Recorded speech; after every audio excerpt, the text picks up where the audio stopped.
नमस्कार दोस्तों, मेरा नाम है शेखर और स्वागत है आप सभी का हमारे यूट्यूब चैनल शिखर स्टडी पॉइंट पर। दोस्तों, वीडियो को देखने से पहले अगर आपने चैनल को अभी तक सब्सक्राइब नहीं किया हुआ है तो चैनल को ज़रूर सब्सक्राइब कर लीजिएगा और साथ ही बेल आइकन भी ज़रूर दबाएगा।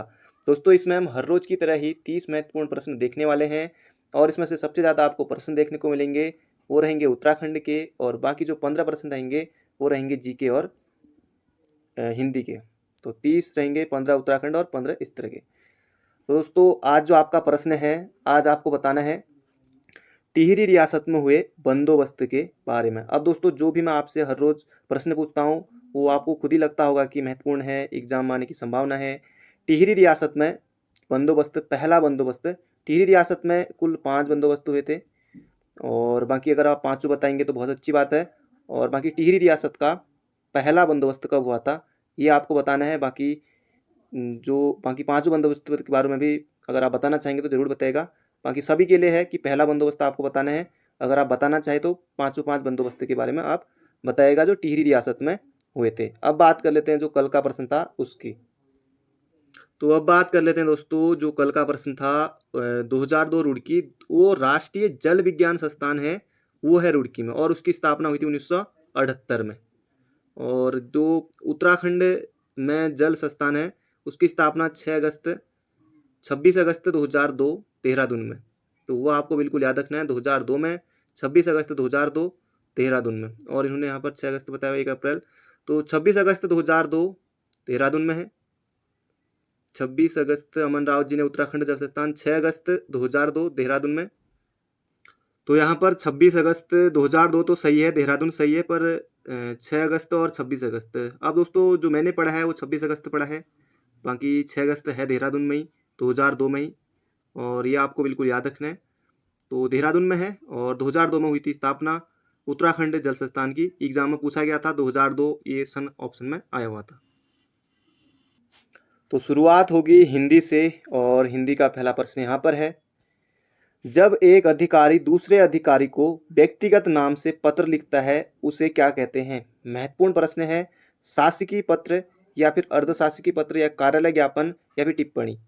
तो इसका क्षेत्र हो जाएगा दोस्तों अर्धशासकीय पत्र। बहुत ज़्यादा महत्वपूर्ण प्रश्न है।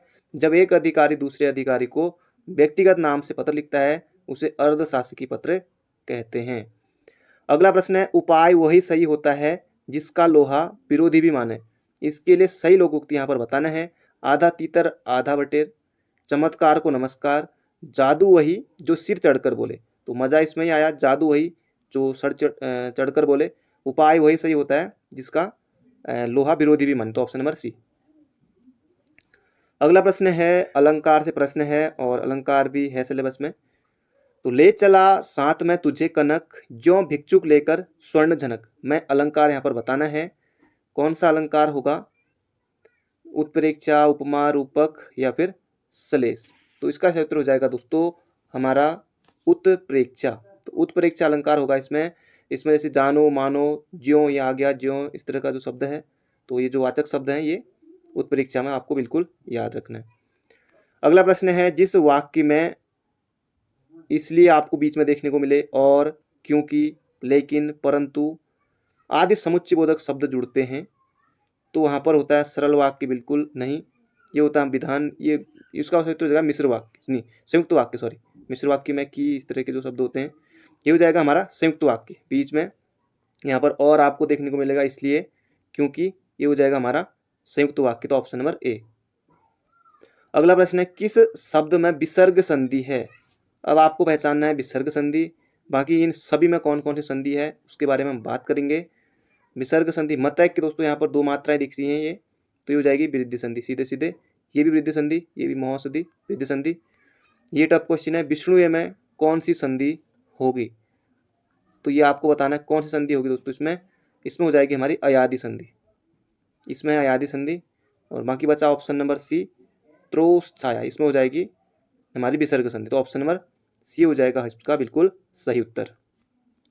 अगला प्रश्न है, निम्नलिखित शब्दों के 4 विकल्प दिए गए हैं, उनमें से उचित पर्याय, यहाँ पर आपको पर्यायवाची चुनना है, पर्याय चुनकर उसे चिन्हित करें। तो मनसिज, पहली बात, मनसिज किसका पर्यायवाची होता है ये आपको बताना है। तो मनसिज दोस्तों होता है कामदेव का। कामदेव का है। और भी आपको कामदेव के याद रखने हैं, एग्जाम में बहुत आता है। मकर ध्वज, ये भी याद रखना आपको। पुष्प धनुआ, अनंग, बाकी मनसिज, ये सब बहुत ज़्यादा पर्यायवाची कामदेव के। तो इसका उत्तर हो जाएगा ऑप्शन नंबर सी हमारा, कामदेव। अगला प्रश्न है, मेरी लड़की कौन है, वाक्य में कौन सा कारक है। तो दोस्तों इस तरह के क्वेश्चन भी एग्जाम में आते हैं, जैसे मौसेरा भाई में क्या है, तो संबंध कारक है, तो इस तरह से कुछ एग्जाम में आया होता। बाकी मेरी लड़की कौन है, तो यहाँ पर हो जाएगा हमारा संबंध कारक, तो का की री संबंध। तो इसका उत्तर हो जाएगा, जैसे मेरी लड़की कौन है वाक्य में कौन सा कारक है, तो नीचे दिए विकल्प में से पहचानना था। इसका उत्तर हो जाएगा संबंध कारक, तो ऑप्शन नंबर ए। अगला प्रश्न है, कब तराई क्षेत्र को नैनीताल में मिलाया गया था। तराई क्षेत्र को नैनीताल में कब मिलाया गया था, 1895, 92, 1890, 88। तो इसका क्षेत्र हो जाएगा 1892 मिलाया गया था तराई क्षेत्र को नैनीताल में। बढ़ते हैं अगले प्रश्न की तरफ।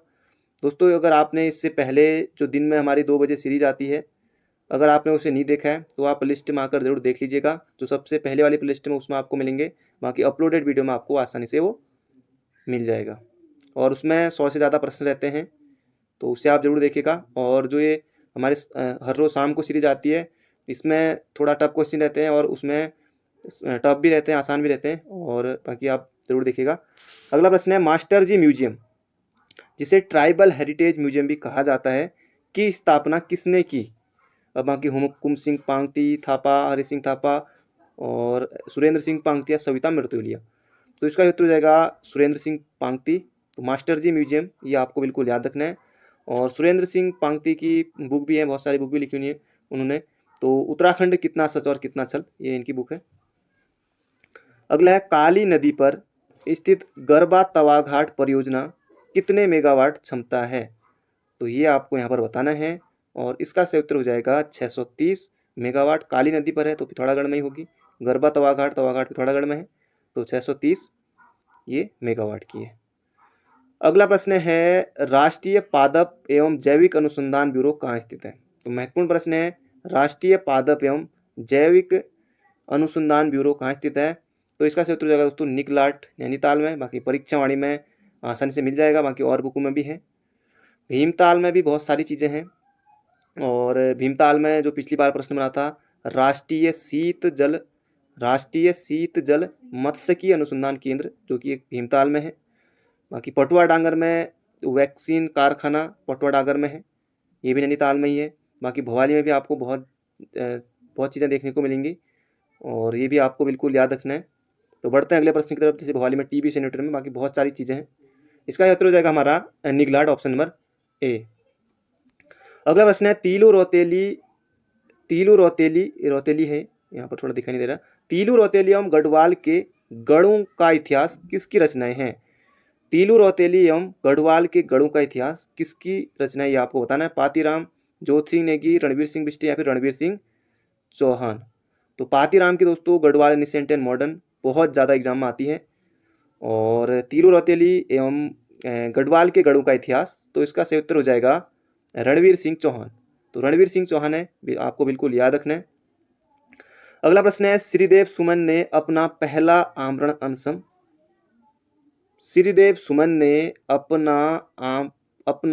आमरण अनशन कब प्रारंभ किया। तो ये महत्वपूर्ण प्रश्न है दोस्तों। सभी यहाँ पर देखिए, 3 मई 1945 और 29 फरवरी 1944, 3 मई 1944, 21 फरवरी 1943। तो बहुत ज़्यादा ये महत्वपूर्ण प्रश्न है। तो इसका क्षेत्र हो जाएगा दोस्तों, अभी देखिए ये 44 भी है, 45 भी है, टक्कर इन दोनों ऑप्शन में ही है। और इसका क्षेत्र हो जाएगा 3 मई 1945 को। श्रीदेव सुमन ने बहुत ज़्यादा महत्वपूर्ण प्रश्न है, एग्जाम में देखने को आपको मिलेगा। और फिर 84 दिनों के भूख हड़ताल के बाद 25 जुलाई 1944 को शहीद हो गए थे। और बाकी जो 21 फरवरी 1944 की ये जो डेट है, ये भी दोस्तों इस दिन मतलब कि राजद्रोह का मुकदमा चला था। इस दिन 21 फरवरी 1944 को। तो सभी आपको याद रखने। और इसका तो हो जाएगा 3 मई 1945 को। अगला प्रश्न है, उत्तराखंड में किस शासन को स्वर्ण युग के रूप में जाना जाता है। तो पिछली बार बीपीडीओ का क्वेश्चन है, कत्यूरी, कुड़िंद, मगध या फिर गोरखा। तो मगध तो उत्तराखंड में, गोरखा ऑप्शन आपको सही से करना है। इसका उत्तर हो जाएगा कुड़िंद भी नहीं होगा, हो जाएगा कत्यूरी। तो आपको बिल्कुल याद रखना है, उत्तराखंड में स्वर्ण युग के रूप में जाना जाता है, कत्यूरी, ये आपको बिल्कुल याद रखना है। उत्तराखंड का प्रथम ऐतिहासिक राजवंश, ये भी हमारा कत्यूरी है। राजनीतिक कुड़िंद है। अगला है गांधी जी ने 1929 में 2 जुलाई से नहीं, गांधी जी ने 1929 में 14 जून से 2 जुलाई तक कुमाऊं की यात्रा की, जबकि उसी वर्ष गढ़वाल क्षेत्र की यात्रा की। ये आपको बताना है। पहली बात कुमाऊं वाला यहाँ से याद रख लीजिएगा, 14 जून से 2 जुलाई तक 1929 में, और बाकी उसी समय गढ़वाल क्षेत्र की यात्रा की थी। अक्टूबर है, बाकी देखिए ऑप्शन बिल्कुल पास पास किए हैं, तो इसका उत्तर हो जाएगा 16 अक्टूबर से 24 अक्टूबर। तो ऑप्शन नंबर सी हो जाएगा हमारा बिल्कुल सही उत्तर। बढ़ते हैं अगले प्रश्न की तरफ। अगला प्रश्न है यहाँ पर गलत युग्म आपको बताना है। शक्ति, अल्मोड़ा, करमभूमि, लैंसडाउन, युगवाड़ी देहरादून और गढ़वाली श्रीनगर। दोस्तों शक्ति अल्मोड़ा बिल्कुल सही है, बद्रीदत्त पांडे 1918। करमभूमि दोस्तों लैंसडाउन से 1939 में भैरवदत्त धूलिया और भक्त दर्शन, हाँ ये लोग थे। युगवाणी गोपेश्वर कोठियाल पांत्री लोग देहरादून से 1947 में, ये भी सही है। और बाकी गढ़वाली यहाँ पर दोस्तों श्रीनगर ना होकर के हो जाएगा देहरादून।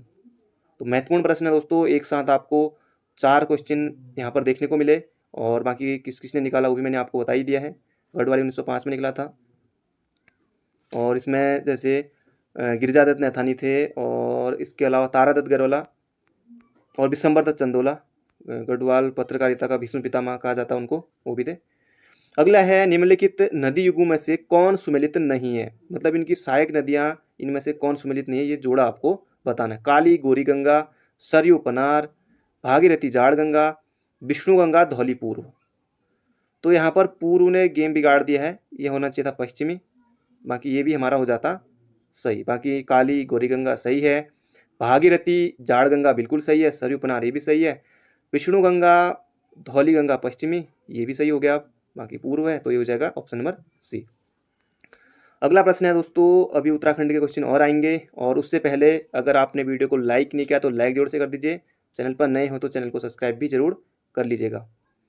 अगला प्रश्न है किसानों के लिए किसान क्रेडिट कार्ड योजना लाई गई थी। तो महत्वपूर्ण प्रश्न है दोस्तों, एग्जाम में आपको निश्चित रूप से देखने को मिलेगा, पूछा भी गया है पहले। तो इसका उत्तर हो जाएगा हमारा ऑप्शन नंबर ए, 1998-99 में किसान क्रेडिट योजना लाई गई थी। तो महत्वपूर्ण प्रश्न है। अगला प्रश्न है और भी महत्वपूर्ण प्रश्न है, ये आपने थंबनेल में भी देखा होगा। राष्ट्रीय बागवानी मिशन कब प्रारंभ किया गया? इसमें अगर आपको दोस्तों सन भी याद है ना, तो आपका इसमें काम चल जाएगा। और बाकी तो ये लगातार ऑप्शन दिए, बाकी एग्जाम में भी आपको इस तरह से ऑप्शन देखने को मिलते हैं। तो महत्वपूर्ण प्रश्न है, और ये आपको बिल्कुल याद रखना कि राष्ट्रीय बागवानी मिशन कब प्रारंभ किया गया था। तो मई है, तो मई है 2005, तो 2005 इसका सही उत्तर है। बाकी बहुत ज़्यादा महत्वपूर्ण प्रश्न है, याद रखिएगा, राष्ट्रीय बागवानी मिशन मई 2005। अगला प्रश्न है बंगाल में द्विशासन या फिर द्विशासन कहिए या फिर द्वैत शासन कहिए, तो ये प्रणाली किसके द्वारा लागू की गई? तो महत्वपूर्ण प्रश्न है दोस्तों, Hastings, Robert Clive, William Bentinck या फिर लॉर्ड कर्जन। तो दोस्तों इसका उत्तर हो जाएगा रॉबर्ट क्लाइव। महत्वपूर्ण है, एग्जाम में आपको देखने को मिलेगा, तो ये आपको बिल्कुल याद रखना है, क्लाइव के समय 1765 के आसपास। अगला प्रश्न है एलिफेंटा के प्रसिद्ध शैल को काटकर बनाए गए मंदिरों का श्रेय दिया जाता है चालुक्यों को, पल्लवों को, चोलों को या राष्ट्रकूटों को? तो ये हो जाएगा दोस्तों राष्ट्रकूटों को, तो ऑप्शन नंबर डी। अगला प्रश्न है भारत के मुख्य निर्वाचन आयुक्त की पदावधि क्या है? थोड़ा ही गायब हो गया, आप समझ जाइए जहाँ पर थोड़ा इस तरह का रहता है। बाकी भारत के मुख्य निर्वाचन आयुक्त दोस्तों राष्ट्रपति के पश्चात पर्यंत, जैसे कौन होते हैं, राज्यपाल आप ले सकते हैं। 5 वर्ष पदावधि आपको बतानी है, 5 वर्ष या 65 वर्ष या फिर 6-65। तो दोस्तों इसका उत्तर हो जाएगा 5 वर्ष 65 वर्ष। ये भारत के मुख्य निर्वाचन आयुक्त कैग जो होते हैं उनकी भी इतना ही होता है, और इसके अलावा जो संघ लोक सेवा आयोग के अध्यक्ष होते हैं उनकी भी इतनी होती है, ये 5-65। तो ये याद रखिएगा, तो ऑप्शन नंबर डी हो जाएगा इसका बिल्कुल सही उत्तर। अगला प्रश्न है दोस्तों, ये भी बहुत ज़्यादा महत्वपूर्ण प्रश्न है, एग्जाम में आपको देखने को मिलेगा और पूछा भी गया था, ऐसा भी नहीं है। भारत के राष्ट्रपतियों में कौन दार्शनिक राजा अथवा दार्शनिक शासक के रूप में जाना जाता था या है? एपीजे अब्दुल कलाम, जाकिर हुसैन, राजेंद्र प्रसाद या फिर डॉक्टर राधा कृष्णन? तो इसका उत्तर हो जाएगा दोस्तों भारत के राष्ट्रपतियों में से दार्शनिक राजा अथवा दार्शनिक शासक। महत्वपूर्ण प्रश्न है दोस्तों, ये लोअर पीसीएस तक में क्वेश्चन आपके काम आ सकते हैं ये, और ये हो जाएगा हमारा राधा कृष्णन। अगला प्रश्न है दोस्तों, ये यूकेपीएससी में पूछा गया था, उत्तराखंड जो पीसीएस में फ्री में पूछा गया था। कौन भारत के राज्यों का उनके क्षेत्रफल के अवरोही क्रम में है। अब क्षेत्रफल बहुत कम लोगों को याद होगा, और बाकी दोस्तों जैसे कि आपको ये भी याद रखना है कि इनका गठन कब कब हुआ, तो उसे भी हम जान लेंगे। और क्षेत्रफल दोस्तों उत्तराखंड का तो आप सभी को पता ही होगा, उत्तराखंड का तो आप सभी को पता होगा, तो चैट बॉक्स में जरूर बताएगा उत्तराखंड का क्षेत्रफल, आप बचपन से आपको जरूर पता होगा। छत्तीसगढ़, झारखंड, हिमाचल और उत्तराखंड, तो इसका क्षेत्र हो जाएगा सबसे कम, हिमाचल के बाद उत्तराखंड है यहाँ पर, तो ये हो जाएगा हमारा ऑप्शन नंबर सी, बिल्कुल सही है। बाकी छत्तीसगढ़, झारखंड और उत्तराखंड, तो ये बने थे कब, 2000 में, और इनका भी क्रम आया हुआ था कि इन राज्यों में कौन कब बना, तो छत्तीसगढ़ सबसे पहले, और फिर उसके बाद 1, 9 और 15, तो ये तो हो गए हमारे 3 राज्य। बाकी हिमाचल, तो ये 2000 है सभी, और हिमाचल प्रदेश 1971 में, तो ये भी आपको याद रखना है। इसका क्षेत्र हो जाएगा ऑप्शन नंबर सी। अगला प्रश्न है, 1818 में पहला सूती वस्त्र कारखाना निम्न क्षेत्र में शुरू हुआ। अब दोस्तों क्वेश्चन कैसे भी आ सकता है, या पहला सूती वस्त्र कारखाना कहाँ लगाया गया इस तरह का, तो ये 1818 भी दिया हुआ है क्वेश्चन में ही, तो ये हो जाएगा पश्चिम बंगाल के फोर्ट ग्लास्टर में, तो आरो में आया हुआ था ये भी। अगला प्रश्न है, ये भी दोस्तों एग्जाम में पूछा गया था, सभी के सभी प्रश्न बहुत ज़्यादा महत्वपूर्ण है, तो आप वीडियो को अंत तक जरूर देखिएगा। अगला, कसार देवी, देवा करके तो बिल्कुल ही गलत हो गया दोस्तों, ये कसार देवी होगा यहाँ पर, तो आप भी समझदार तो हैं, तो कसार देवी होगा। तो कसार देवी मंदिर किस चोटी पर स्थित है, तो इसका उत्तर हो जाएगा दोस्तों अल्मोड़ा में है पहली बात, तो बाकी नंदा देवी आप बिल्कुल नहीं कर सकते, तो इसका उत्तर हो जाएगा कश्यप चोटी पर। एग्जाम में पूछा गया था कसार देवी मंदिर किस चोटी पर है, कश्यप चोटी पर। दोस्तों कभी अल्मोड़ा आए तो जरूर आइएगा, यहाँ जाइएगा, मतलब कसार देवी मंदिर में आपको बिल्कुल जब आप जाएंगे तो बहुत अच्छा लगेगा। अगला है, उत्तराखंड राज्य विधेयक को राष्ट्रपति की स्वीकृति कब मिली। उत्तराखंड राज्य विधेयक को राष्ट्रपति की स्वीकृति कब मिली, और राष्ट्रपति, किस राष्ट्रपति ने उत्तराखंड राज्य विधेयक को स्वीकृति दी थी, ये अभी फॉरेस्ट गार्ड में आया होता, तो KR नारायण, तो वो भी आपको बिल्कुल याद रखना है। बाकी ऑप्शन देखिए 28 अगस्त, 29 अगस्त, 30 अगस्त, क्रम वाइज हैं, और इसका क्षेत्र हो जाएगा 28 अगस्त 2000 को, तो ये भी आपको बिल्कुल याद रखना है। और बाकी लोकसभा से 1 अगस्त और राज्यसभा से 10 अगस्त, तो सभी आपको याद रखने, तो ये हो जाएगा हमारा 28 अगस्त 2000 को। अगला, खतलिंग यात्रा किसने शुरू की। अगर आपको याद हो कि खतलिंग ग्लेशियर की खोज किसने की थी, और खतलिंग ग्लेशियर से किस नदी का उद्गम होता है, तो भिलंगना, तो खतलिंग ग्लेशियर की खोज की थी इंद्रमणि बडोनी ने, तो इन्होंने ही खतलिंग जो यात्रा है इसकी शुरुआत की थी। और जो खतलिंग यात्रा है दोस्तों अभी सितंबर में होती है, और बाकी अभी जो टिहरी वाले उनको पता होगा सितंबर में होती है। और इसके अलावा ये जो घुत्तू है उससे भुरगू गंगा तक जाती है, तो इंद्रमणि बडोनी उत्तराखंड का गांधी, इन्होंने इसकी शुरुआत की थी। अगला है, ये भी एग्जाम में पूछा गया था, उत्तराखंड ओपन विश्वविद्यालय, उत्तराखंड मुक्त विश्वविद्यालय हल्द्वानी की स्थापना कब हुई थी, तो इसकी स्थापना भी हुई थी अक्टूबर 2005 में, तो महत्वपूर्ण है, एग्जाम में पूछा गया था, आ सकता है। अगला है, हप्पी वैली पर्यटक स्थल कहाँ है, चंबा, थल केदार, मसूरी या फिर देहरादून, तो ये है दोस्तों मसूरी में, तो हैप्पी वैली पर्यटक स्थल मसूरी में है। तो ये थे दोस्तों आज के हमारे 30 महत्वपूर्ण प्रश्न। बाकी मिलते हैं बहुत जल्दी एक नई वीडियो में। अगर आप चैनल पर नए हैं, अभी तक आपने चैनल को सब्सक्राइब नहीं किया हुआ है, तो चैनल को जरूर सब्सक्राइब कर लीजिएगा, और साथ ही बेल आइकन भी जरूर दबाइएगा।